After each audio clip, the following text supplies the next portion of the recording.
Here's what I'm not passing on, baby. Curtis Blaydes, Derrick Lewis. We did it again, boys. The main event of UFC Vegas 19. Cody Saftic, let us know, Curtis Blaydes or Derrick Lewis? Yeah, listen, I think everybody's heard the breakdown of this multiple times already. We've already talked about the fight once. It got rebooked, and everybody's on the same train of thought. Curtis Blaydes either wins with his wrestling. He's a much better wrestler. He's got the cardio. He's one of the better guys in the division. Still only 29, getting better, reaching title contention status.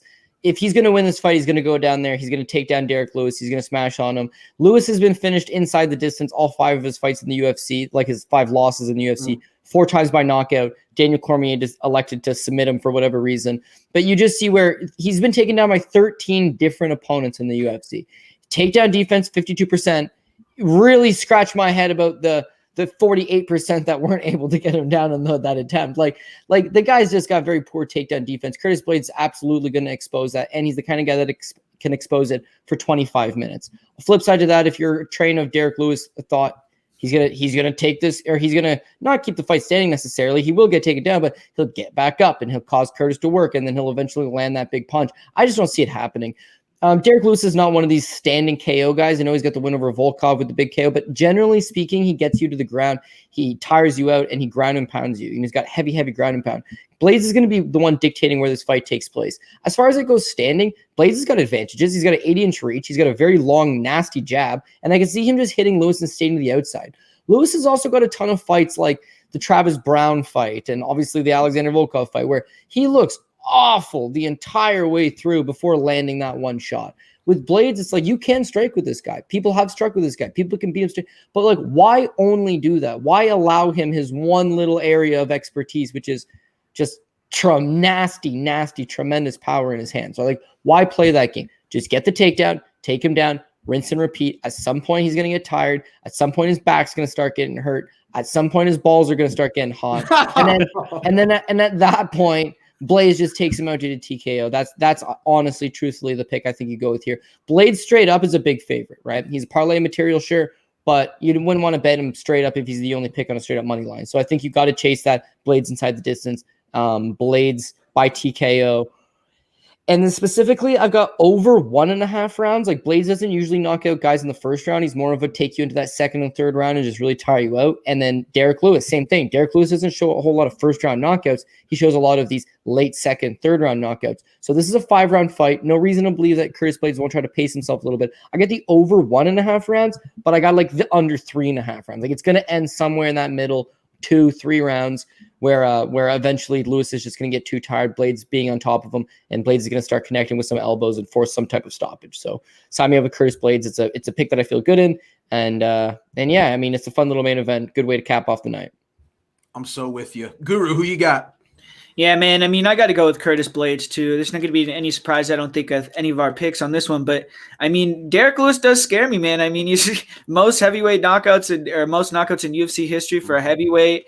He loses all these fights. Like Cody said, he's losing the entire fight. Like another example, when he fought Shamil Abdurakhimov, he's getting taken down for 3 rounds in a row. 4th round, he gets a knockout. So it's like he could somehow, I mean, people say he has shitty cardio, but somehow he's able to get a lot of 3rd-round finishes. He's gotten a 4th-round finish, and he just hangs around in these fights. He like gets his ass kicked, and then eventually he lands a big shot or gets on top of you and finishes the fight. So, I mean, it's possible he does that again. I mean, he could get another knockout to his record, but I think more than likely, I mean, Curtis Blaydes is going to expose that, you know, he has bad takedown defense. He's not very good on the ground. I mean, he does kind of have that ability to just stand up, though, which I don't think he's going to be able to do that against Curtis Blaydes, but he has done it against guys that are really good grapplers like Gabriel Gonzaga, people like that. So, I mean, it's interesting to see if Blaydes is going to be able to dominate him on the ground, but I do feel like, you know, ultimately, you know, the cardio is on Blaydes' side.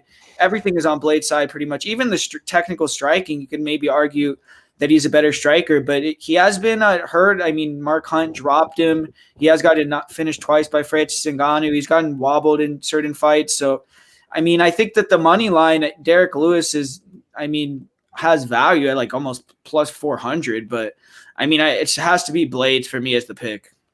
Absolutely. Locke, who you got, man?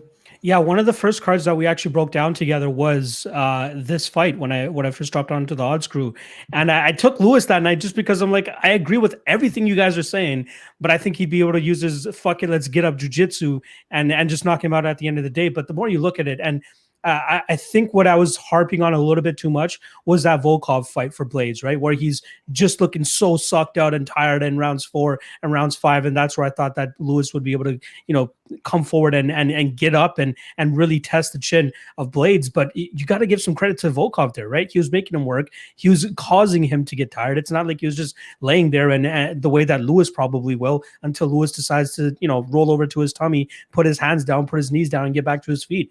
But Blaydes has just really good top pressure. I think this is the first time Lewis is fighting as good of a grappler since Daniel Cormier. You know what I mean? Like, this is the first time he's fighting somebody this high level in that realm. And Blaydes is just going to put it on him. And if you're a Derrick Lewis backer, man, watching that Alexei Oleinik fight cannot have you feeling good, especially with how easily it was for Oleinik to drag this guy to the ground. Oleinik could have easily won that fight if he just gave up on the scarf hold and took that mount. That mount was open all day, yet he just decided, I want to be nifty, I want to be old man Oleinik and try to pull off another submission that you don't often see in the UFC. So for all we know, we could have got Alexei Oleinik versus Curtis Blaydes number 2 tonight if he actually decided to take full mount instead. But Blaydes strikes me as a guy that will take advantage of that full mount, that will take advantage of these openings that Lewis gives to these guys on the ground.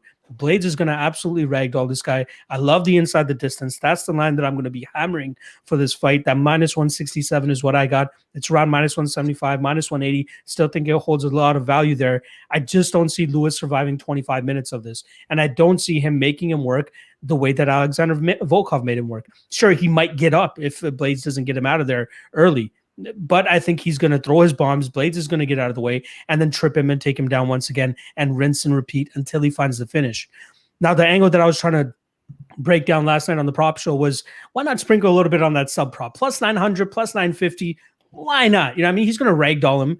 I'm sure he doesn't have a submission victory on his record at this point, but maybe Blaydes is the type of guy that you need to submit to totally get out of there. Just like Daniel Cormier decided to go for that rear naked choke. It's there. What if he just rolls to his back, Blaydes sinks in the choke and then just taps him out? It's absolutely a possibility and worth, in my opinion, a little bit of a 0.1, 0.2 unit stab at a plus 900, considering how dominant he should be in this realm. But obviously, the most likely and most realistic outcome is going to be that ground and pound TKO.